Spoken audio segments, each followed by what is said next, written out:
제가 식사합시다 한 이후로 가장 긴장되는 순간입니다. 솔직히. 왜 그러십니까? 리만 한국 대표도 하셨어요? 네, 제가 리만 망할 때는 이제 제가 대표였죠. 너무 잘 됐네요. 지금의 금융 위기 가능성에 네, 대해서 네. 어떻게 보세요? 저는 좀 과장됐다고 생각해요. 미국의 정책금리랑 네. 5%고 우리는 3.5니까 네.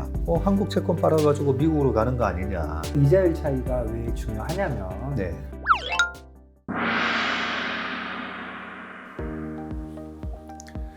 안녕하세요. 박사익과 식사합시다. 오늘은 비가 촉촉히 내리는 여의도에서 김준성 대표님을 모시고 오늘도 지금의 금융 위기 가능성에 대해서도 한번 체크를 해보고요. 또 이제는 물가가 아니라 이제는 경기 그리고 고용이 창출할 수 있는 어떤 소비에 영향을 미칠 수 있는지 그런 부분을 체크하는 시간을 갖도록 하겠습니다. 안녕하세요, 대표님. 안녕하세요. 네.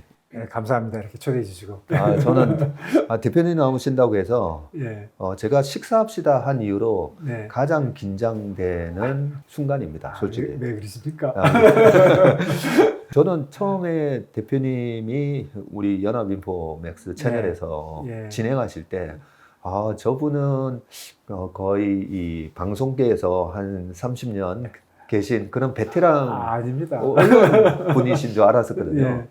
근데 소위 말해서 화려한 경력을 가지고 계신지 아닙니다. 몰랐어요. 예전에 페레그린 네. 증권이라고 있었지 네, 않습니까? 예. 거기도 계셨더라고요. 예, 페레그린 홍콩에 있었고요. 페레그린하고 이제 동방하고 해서 동방 페레그린 증권이 서울에 있었고요. 서울에 있었고 예, 그때 대표님은 저는 홍콩에 있으면서 아. 파견 좀 나와서 서울에서도 꽤 있었습니다. 제가 기억하기로 그때 당시에 그 동방 페레그린 증권이 설립이 되고 네. 한 언론에서 이렇게 표현을 했거든요. 네. 우리나라 증권업계의 어벤져스들 다 모였다. 네. 그래서 정말 그때 각 증권사에 뛰어난 분들이 네. 이 동방 페레그린 증권으로 예. 다 가셨더라고요. 네. 그 출신 분들이 아직까지도 우리 네. 업계에서 예. 큰 요직을 맡고 계시는데 네. 그리고 또 리만 한국 대표도 하셨어요. 네, 제가 페레그린하고 리만 다녔는데 페레그린 망할 때는 한국 트레이딩 헤드였고 네. 리만 망할 때는 이제 제가 대표였죠. 그때 2008년도에 한국 대표를 하고 계셨었네요. 예, 한국에 있었어요. 한국 대표. 너무 잘 됐네요. 왜냐하면 지금의 금융 위기 가능성에 예. 대해서 아직까지도 왈가왈부가 많지 네, 않습니까? 네. 어제 같은 경우에는 뭐 찰스 수압은행에 대한 네. 실적 발표할 때도 예, 예. 우리 투자자들이 되게 마음 졸이면서 네. 지난번에 CS 사태가 마치 베어스턴스 사태처럼 그 이후에 큰 또 지각 변동이 있을 만한 네. 트리거가 되는 그런 사건이 아닌가 이런 막 걱정들을 네. 많이 하시거든요. 네. 그래서 그동안에 여러분들 모시고 금융위기 가능성을 체크를 해보긴 했지만 네. 실제로 대표님처럼 정말 그 리만의 한국 대표까지 하셨으니까 근데 네. 어떻게 보세요? 저는 좀 과장됐다고 생각해요. 왜냐면 이게 처음 얘기 나온 게 3월 8일인가요? 그때 예. 이제 SBB 실리콘밸리뱅크가 조금 이제 유상증자에서 실패했다면서 이제 시작을 한 건데 조금 과장된 게 그때 아시아 크라이시스나 또는 이제 2008년 금융위기하고 비교를 해보면 한 두세 가지 다른데요. 첫 번째는 사이즈가 워낙 달라요. 이 사이즈가 2008년 경우에는 미국의 모기지가 다 문제가 됐기 때문에 그때는 뭐 실제로 디폴트 상태에 있던 회사가 뭐 리만뿐 아니라 모든 IB, 모든 커머셜 뱅크, 뭐 JPCT 할 거 없이 전부 다 파산 상태였고요. 또 뭐 보험사, 정부 공사들, 프레드맥 뭐 이런 것도 전부 다 전체적으로 디폴트 상태였고요. 그게 사이즈 면에서 워낙 큰 차이가 있고 두 번째 질적인 면에서 봐도 그때는 이 어셋에서 문제가 생긴 거잖아요. 금융기관들이 갖고 있는 어셋에서 문제가 생기니까 뭐 대책이 없는데 이번에 이슈는 조금 다르게 이자율이 좀 올라가면서 국채를 갖고 있었던 거잖아요. SBB만 딱 보면은 국채를 갖고 있었는데 그러니까 뭐 크레딧 리스크나 유동성 리스크는 별로 없어 보이는데 이 사람들이 금리가 변해가지고 손해를 본 금액이 자본을 좀 넘어가다 보니까 문제가 된 거라서 문제가 어떤 금융시장의 전체적인 자산의 문제가 있는 것이 아니라 특정 몇 군데가 그야말로 리스크 매니지먼트를 좀 잘못한 거에서 시작한 거기 때문에 좀 성격도 다르고 또 결정적인 차이는 2008년에는 정부 다 규제장들이 좀 이렇게 우왕좌왕했어요. 예. 사실 리만만 망한 게 아닌데 리만만 달랑 망한 거거든요. 네. 사실 그 다음 주에도 베어 스턴스가 줄을 서 있었거든요. 네. 베어 스턴스도 뭐 놔두면 무조건 망하는 건데 네. 그런데 이제 리만이 망하고 그 여파가 너무너무 커지니까 그러니까 리만을 그냥 디폴트를 시키면 디폴트 이후에 정리를 하면 시장이 안정될 거라고 생각했는데 그게 아니라 리만이? 이렇게 되면서 그러니까요. 우리들도 모른다는 생각이 굉장히 가속화됐거든요. 예. 근데 이번에는 전혀 다르기 때문에 저는 그 한 세 가지 사이즈 면에서 성격 면에서 또 정부의 대책 면에서 큰 차이가 있었기 때문에 지금은 금융 쪽에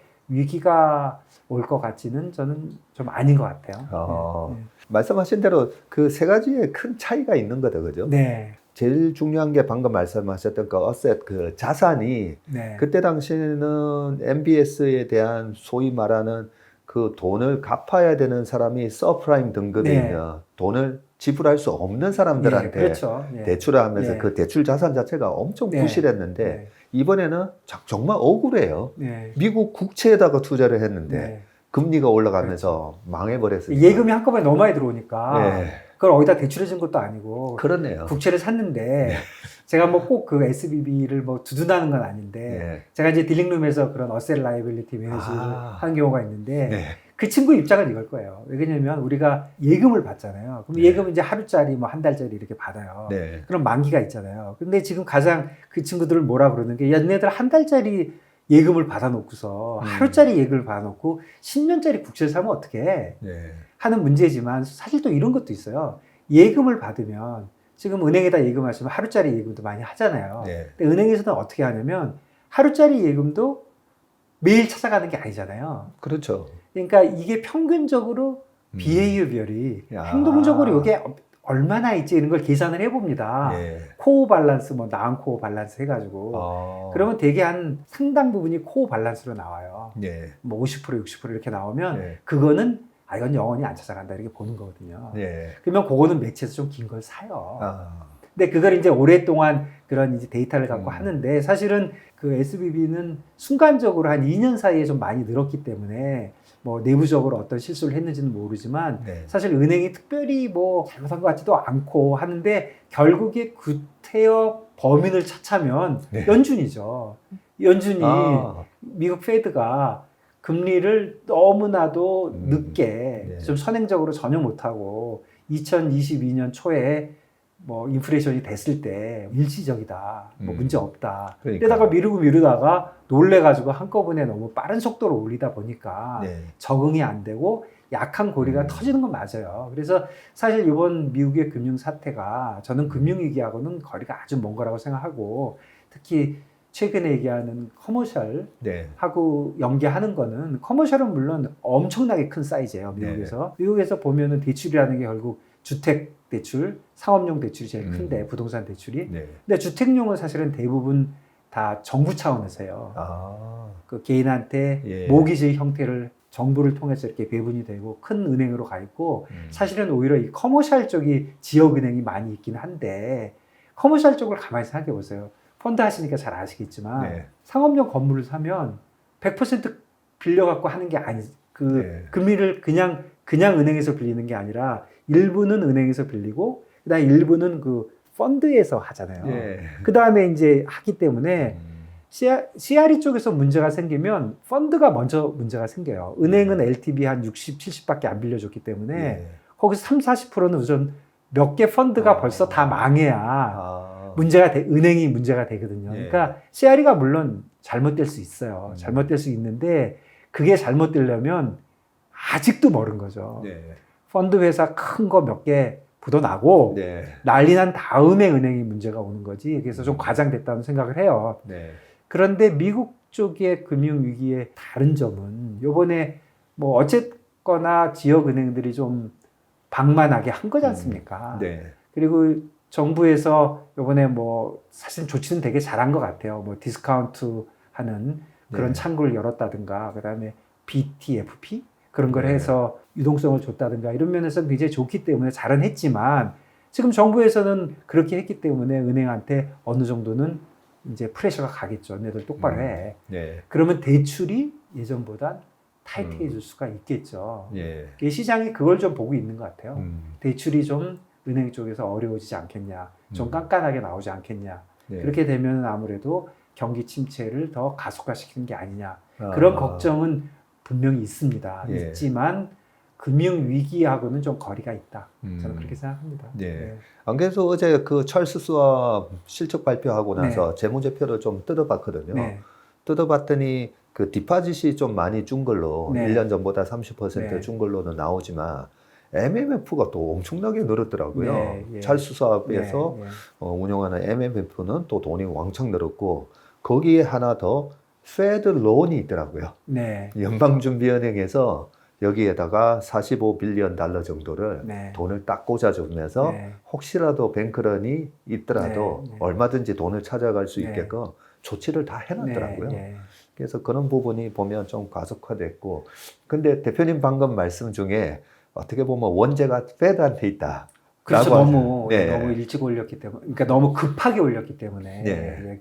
이제 약한 고리가 터져 나가는 거죠. 그리고 그 전 단계에서 어떻게 보면 미국 정부가 이 코로나를 이용해 가지고 돈을 너무 많이 풀어줬지 않습니까? 그렇죠. 페드랑 합쳐가지고. 그래서 저는 2020년대에 보면 저축률이 확 올라갔길래 네. 와, 사람들이 위기가 오니까 돈을 안 쓰고 전부 다 전부 그 은행에다가 맡겼구나라고 생각했더니 그게 아니라 페드가 준 구제금융 예, 자금을 예. 은행에다가 받다 보니까 저축률이 확 올라갔었더라고요. 네, 그렇죠. 그러면 이렇게 저축률이 올라간 그 구제금융으로 들어온 자금을 갖고 지방은행이 또 할 수 있었던 방법은 네.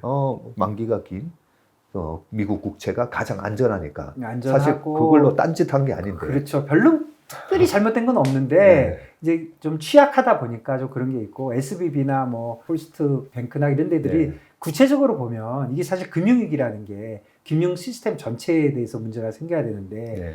지방에 있는 조그만 은행들은 사실 뒷주머니에 뭐가 있는지 몰라요. 아, 그러니까 이 안에 파다 보면 네. 또 이상한 사람들이 있겠죠, 당연히. 네. 뭐 이상한 짓 하고 한 사람이 당연히 나오겠지만 그게 시스템 전체 문제는 아니다. 이렇게 생각이 됩니다. 그러겠네요, 정말. 예. 한 번에 지금 위기가 금융위기 2008년과 같은 상황은 아니다라고 예, 예, 예. 깔끔하게 그건 정리를 저는 아닌 것 같습니다. 네, 해주셨습니다. 네. 고맙습니다. 그러면 잠깐만. 네. 대표님, 중요한 얘기를 많이 해야 되기 때문에 네, 이 샐러드랑 음식을 좀 감사합니다. 미리 좀 드셔야 됩니다. 네, 뭐 엄청 맛있겠네요. 좀 드시면서 예, 예. 그 다음 얘기를 또 이어가도록 네. 하겠습니다. 네.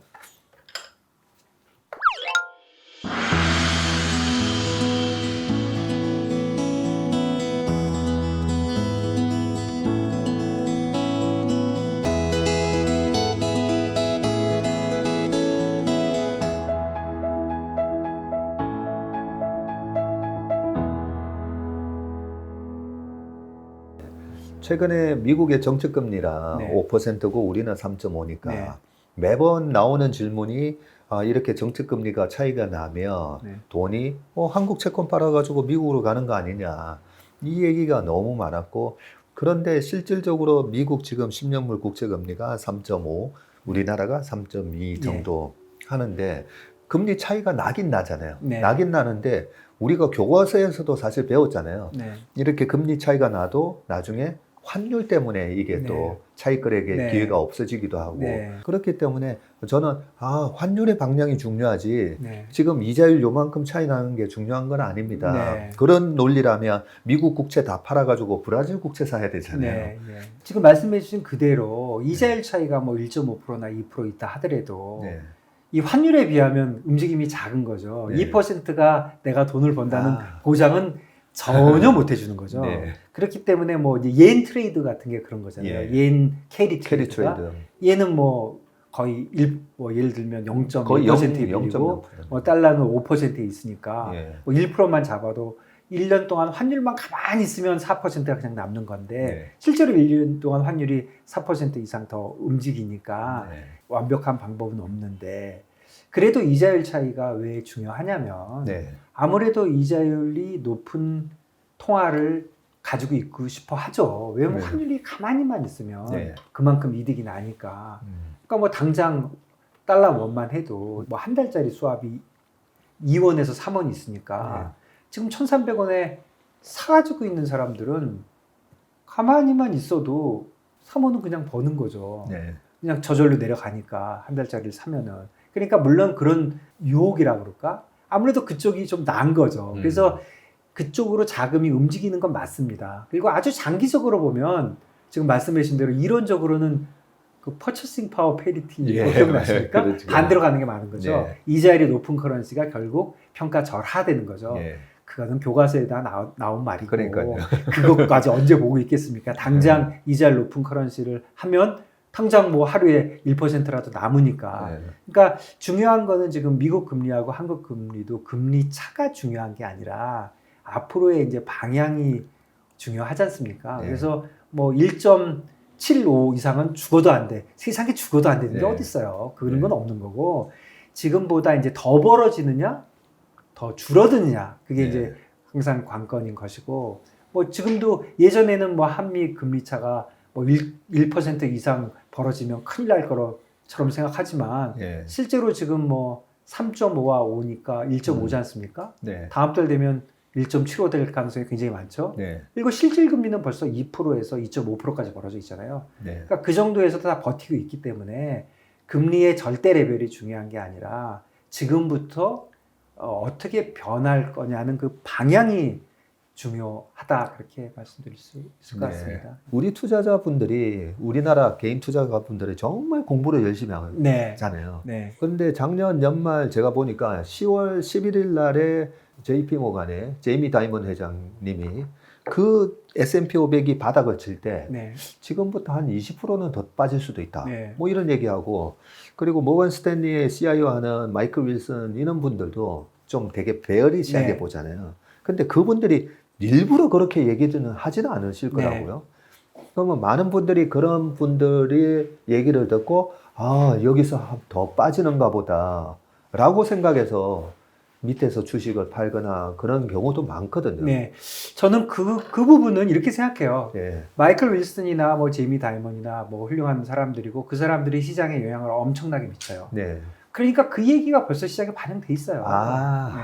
이미 반영돼 있어요. 그러니까 지금 저 사람이 저렇게 얘기하는 거가 맞으면 네.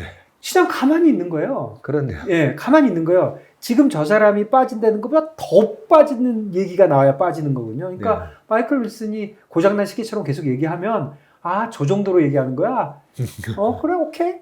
그거는 이미 반영돼 있어. 이렇게 생각하면 좀 편한 것 같고 그리고 이건 좀 우스갯소리인데 이코노미스트들은 항상 그렇게 좀 빠지는 쪽으로 얘기해요. 아. 그런 것도 좀 있고 그다음에 시장이 요즘 약간 그 스페큘레이터들, 예. 헤지펀드가 약간 숏 포지션이 좀 많아 보이긴 합니다. 네. 그래서 전문가들은 좀 빠진다고 하는데 시장은 버티는 거잖아요. 저는 사실 네. 요즘 미국 시장이든 한국 시장이든 주식 시장을 보면 엄청 버틴다고 생각해요. 그러니까 안 빠진다고 생각해요. 네. 빠져야 될 때 안 빠져요. 근데 제가 항상 그냥 이건 뭐 아무 근거도 없는 얘기인데 잘 안 빠지면요.